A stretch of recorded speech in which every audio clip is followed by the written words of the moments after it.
Hello kids, I am Priyanka and I'm back again with my new chapter that is Marco Polo, and I'll explain you the summary in English and in Hindi. Summary in English. It was difficult to travel from one country to another 6 or 7 centuries ago. People traveled mainly by overland routes in caravans. A journey was very difficult and dangerous in those days. In the 13th century, Europe valued its trades with the West greatly. India and China were believed to be rich beyond dreams. Spices from the island of southern east could be sold in Europe at a great profit. In 1271, 17 years old Marco Polo started a journey to China, then known as Cathay, with Niccolo Polo, his father, of Mephio Polo, his uncle. They reached Asia Minor and crossed the Black Sea. Then they traveled to highlands of Palmaris across the desert of Persia and Afghanistan. They crossed the desert, Gobi Desert, and reached Peking, the capital of China. They went to the court of Emperor Kublai Khan, who received them warmly. Marco Polo learned in Mongol languages and was made the governor of an important city by an emperor.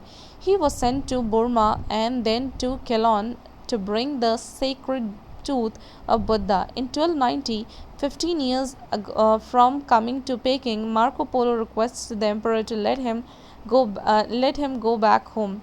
But the emperor turned down his request because he liked him most. However, he was compelled to send Marco Polo with a lady Kokchin to Persia, where she was in married with to his grandnephew Arghun, who was the viceroy of Persian. They started by sea, but due to unfavorable winds, they were delayed for several months. During the voyage, two of the three Persian nobles died, and by the time Polos and the Lady Cochin reached Persian safe and sound, Prince Argum, who also had passed away. The Polo went back to Venice in 1295. People have forgotten them. They invited their relatives, friends to dinner one night. These people welcomed them back home. Soon after, a war broke out between Venice and Genoa, and Marco Polo, who was sailing a trade ship, was made prisoner. In prison, Marco Polo dedicated a book to a fellow prisoner. It is considered a collection of lies, but verified by travelers and scholars and found to be true. The book fired people fancy. People began to dream of going to China and India for making their fortunes. Summary in Hindi. 6 या 700 वर्ष पूर्व एक देश से दूसरे देश की यात्रा करना बहुत कठिन और ख़तरनाक था। लोग मुख्य स्थलीय मार्ग से दलों की यात्रा करते थे। उन दिनों यात्रा बहुत कठिन तथा खतरनाक काम था। 13वीं शताब्दी में यूरोप ने पूर्व के दिशा के साथ व्यापार को बहुत महत्व दिया। भारत और चीन कल्पना से भी अधिक धनवान समझते थे। दक्षिण पूर्व एशियन के द्वीप से मसाले यूरोप से अच्छा लगा लेकर बेचा जा सकता था। सन 1271 में 17 वर्षीय मार्को पोलो अपने पिता निकोल पोलो और चाचा मेफियो पोलो के साथ चीन की यात्रा के लिए चल दिया, जिसके कैथी के नाम से जाना जाता था। वे एशिया माइनर पहुंचे और काला सागर पार किया।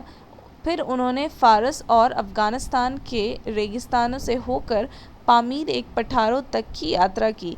उन्होंने गोबी के विशाल रेगिस्तानों को पार किया और पेकिंग पहुंचते ही चीन की राजधानी थी। वे कुबलाई खान के दरबार के लिए जिसने उनका अच्छी तरह से स्वागत किया। मार्को पोलो ने मंगोल भाषा सीखी तथा सम्राट के लिए एक महत्वपूर्ण नगर का गवर्नर बना दिया गया। उसको बुद्धि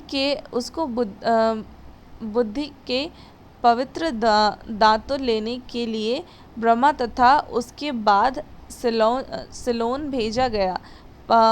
पीकोंग आने के 15 वर्ष बाद 1290 को मार्को पोलो ने अपने घर वापस जाने के लिए सम्राट से प्रार्थना किया, लेकिन सम्राट ने मना कर दिया क्योंकि वह उसे बहुत ही प्रेम करता था।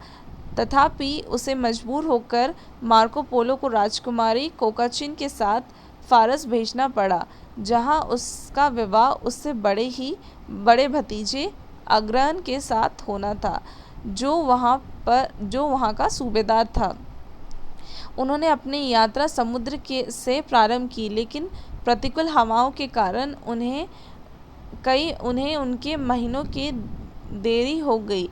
लंबी समुद्र यात्रा के कारण तीन में से 2 दरबारी मर गए और वह तेल पॉली तथा राजकुमारी कोचिन सही सलामत फारस पहुंचे। राजकुमार आगमन भी मर गए थे। पोलस 1295 में वेनिस वापस गया। लोग उन्हें भूल गए थे। एक रात उन्होंने रिश्तेदारों तथा मित्रों को खाने पर बुलाया। इस प्रकार लोगों ने वापस लौटने पर उनका स्वागत किया। उसके बाद शीघ्र ही वे वेनिस तथा जेनेवा के बीच युद्ध छिड़ गया और मार्को पोलो, जो एक व्यापारी जहाज चला रहा था, वो बंदी बना लिया गया। जेल में मार्को पोलो ने अपनी एक साथी कैदी को बोलकर एक किताब लिखवाई। इसको झूठों का पुलिंदा माना गया है, लेकिन यात्रियों तथा विद्वानों द्वारा इसे सत्य प्रमाणित किया गया है। बाद में एक पुस्तक में लोगों की कल्पना जागृत कर दी।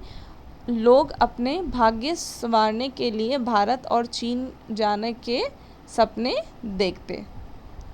And that was all about this chapter. I hope you liked it. Thank you.